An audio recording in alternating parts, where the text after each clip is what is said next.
దేశవ్యాప్తంగా వివిధ రాష్ట్రాల్లో మావోయిజం నిర్మూలన ప్రక్రియ తుది దశకు చేరుకుంది. మావోయిస్ట్ రహిత భారత్ లక్ష్యంగా కర్రెగుట్టలో ఆపరేషన్ KGH2 ప్రారంభమైంది. మావో అగ్రనేతలు దేవ్జీ, కేసా సోధి వేట కోసం భద్రతా బలగాలు తరలివెళ్లాయి. నక్సల్స్ మిషన్ 2026 సమీపిస్తుండటంతో మావోయిస్టుల వేటను భద్రతా బలగాలు ముమ్మరం చేశాయి. ఇందులో భాగంగా ఛత్తీస్గఢ్, తెలంగాణ సరిహద్దుల్లో CRPF, ఛత్తీస్గఢ్ పోలీసులు కొత్త ఆపరేషన్ ప్రారంభించాయి. మావోయిస్టు పార్టీ కేంద్ర కమిటీ ప్రధాన కార్యదర్శి దేవ్జీ అలియాస్ చేతన్ జూనియర్ క్యాడర్కు చెందిన బెటాలియన్ ఇన్ఛార్జ్ కేసా సోధి కోసం వేట మొదలుపెట్టారు. బీజాపూర్ జిల్లా పరిధిలోని నంబీ నుంచి వ్యాపించిన కర్రెగుట్టలో బలగాలు ముమ్మరంగా గాలిస్తున్నాయి. రైట్, ఇదే అంశంపై అప్డేట్స్ మా కరెస్పాండెంట్ శ్రీధర్ నుండి తెలుసుకుందాం. శ్రీధర్, చెప్పండి, ఇటీవలే భారీ డంప్ కూడా పోలీసులకి దొరికిన విషయం మనకు తెలిసిందే.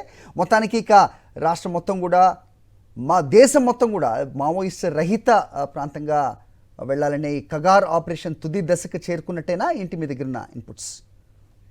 మరి ఈ మార్చి 31 లోపు దేశంలో నక్సలిజం ఉండొద్దనే కేంద్రం చేస్తున్న ఆపరేషన్ కగార్ లో భాగంగా కేవలం ఇంకొక నెల 10 రోజుల సమయం ఉండడంతో దీన్ని దూకుడు పెంచారు. ఇప్పుడు గతంలో ఏదైతే కర్రెగుట్టలు కానీ, ఛత్తీస్గఢ్ ప్రాంతం బీజాపూర్ అడవుల్లో కానీ వాళ్ళు ఒక శత్రు దుర్భేతంగా భావించే వాళ్ళు మావోయిస్టులు. కానీ ఈసారి అక్కడ బేస్ క్యాంపులతో పాటు ఒకప్పుడు కేవలం గత కొద్ది రోజుల క్రితం జరిగినప్పుడు ఎన్కౌంటర్ ఎక్కువ జరిగినప్పుడు కేవలం కూంబింగ్ ద్వారా మాత్రమే ఎన్కౌంటర్ జరిగాయి. ఈసారి బేస్ క్యాంపులు ఏర్పాటు చేశారు. ఆ గుట్టల మీద దాదాపు కర్రెగుట్టలో 10కి పైగా బేస్ క్యాంపులు ఏర్పాటు చేశారు. అదేవిధంగా చుట్టుపక్కల కూడా బేస్ క్యాంపులు ఏర్పాటు చేశారు.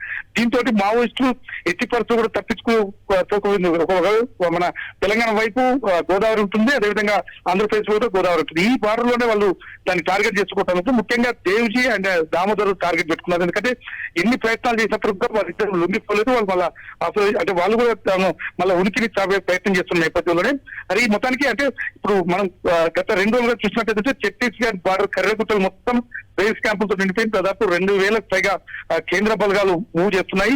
వాటితోటి ఎట్టి పరిస్థితులు కూడా ఈ నెల రోజుల్లోనే 2 రాష్ట్రాలు, మహారాష్ట్ర బార్డర్ లో కానీ, ఛత్తీస్గఢ్ బార్డర్, తెలంగాణ, ఆంధ్రప్రదేశ్ బార్డర్ లో మావోయిస్టులు లేకుండా చేయాలనేది టార్గెట్ అంటున్నారు. దీన్ని బట్టి వాళ్ళు మూవ్ అవుతున్నారు. ఇప్పటి వరకు అయితే కొన్ని డంపులు స్వాధీనం చేసుకున్నారు. ఏదేమైనప్పుడు కూడా మావోయిస్టు మాత్రం చాలా తగ్గుముఖం పెట్టారు. గత కొద్ది రోజుల క్రితమే దాదాపు 100 మంది మావోయిస్టులు లొంగిపోయిన నేపథ్యంలో కొంతమంది మాత్రమే ఉన్నారు. ఆ కొంతమందిని కూడా ఈ 1 మంత్ లోపు కనుక క్లోజ్ చేసినట్టు ఆపరేషన్ సక్సెస్ గా అనుకున్నారు చెప్పొచ్చు. సరే. రైట్.